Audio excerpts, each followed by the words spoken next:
Okay, legends, listen up. Neds has jumped on board as our official wagering partner just in time for the start of the NRL season. They've completely redesigned the app so it's faster and easier to use, and Neds land you right in the action with key stats and insights to help you nail your next bet for all the big games. If you want to have a bet on the rugby league this season, download the Neds app. It's built for sport, multis, you.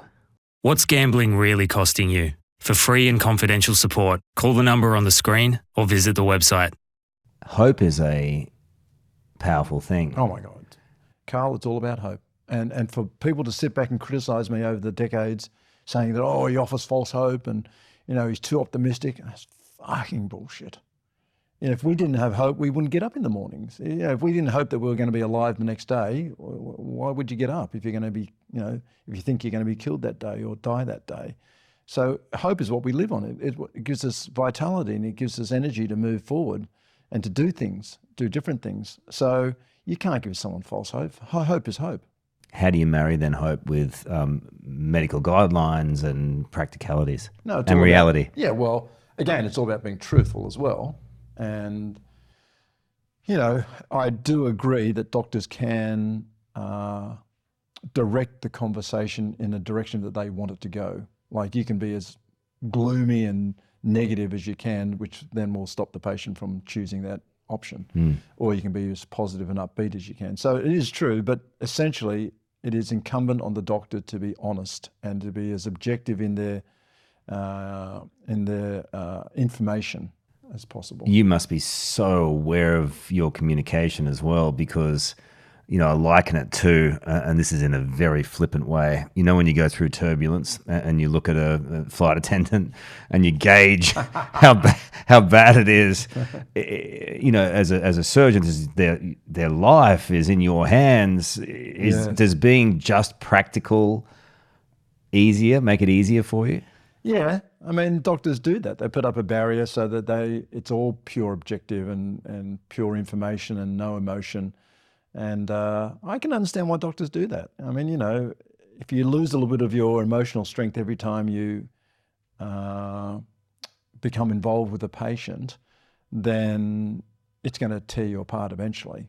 But if you maintain a distance, sit behind a desk, don't make eye contact, be very short and abrupt, almost paternalistic, then I can understand that your professional life will probably go longer.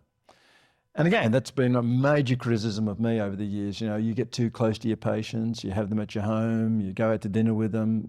You can't do that. But what they don't see is the positive side of that.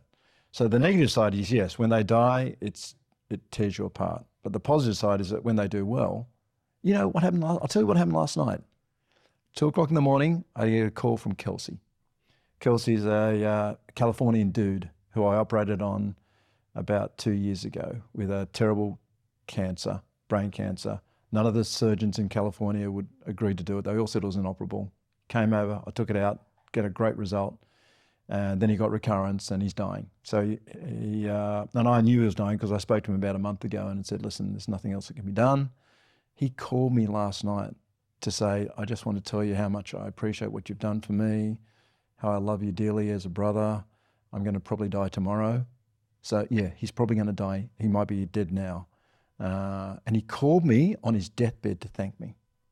Now, I've never felt so blessed and so privileged as that phone call. That of all the people he could speak to on his deathbed, his children, his wife, his friends, he chose to call me in Australia to thank me for what I did for him. That gives you strength and that recharges your batteries. So every time you lose a little bit when someone dies, you gain it because you've really affected someone's terrible journey, you know, their last journey of their life. This is sacred stuff that you do. These conversations, the bearer of those words, you have X number of months to live. I know. It's even worse when you say, look, I can't do anything. And I have to do that every day as well. Oh, mate. Yeah, how do you not take that home? I don't know.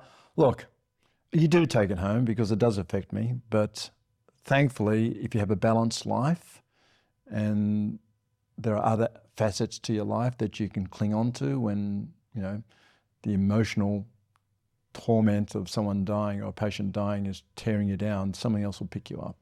Yeah, Like your children will pick you up. Your friends, good conversation, something positive that you hear in the news. Actually, you never hear anything positive in the news. Never hear anything positive. You know what I mean. There are other things that pick you up as well. Yeah, a good balanced life. Yeah. How did you get through What? The dramas? The dramas. Like we said before we got on air, I don't want to focus on that because it is incredibly negative and it's very sad, very sad. But I guess in a nutshell, it boils down to this, and that is, I'm very philosophical. I wasn't philosophical at first. It was sort of tearing me apart. Didn't get depressed, but I got sort of angry and stuff. But then I met a guru in India. What? And, yes, Fell in love? yeah. I was having breakfast at a hotel, cheap hotel in India. I was doing some charity work there because I couldn't operate in Australia.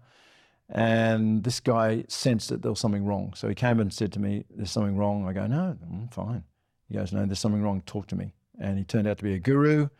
He said, "Come and spend some time with me." I did. And I guess if you want to distill his information over those 3 days, it was one day it'll all make sense.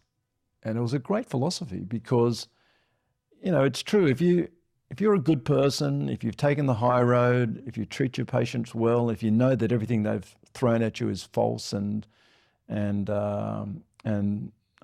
pernicious, then, you can stand proud still, and it gives you self-affirmation. And so I know that it all happened for a reason.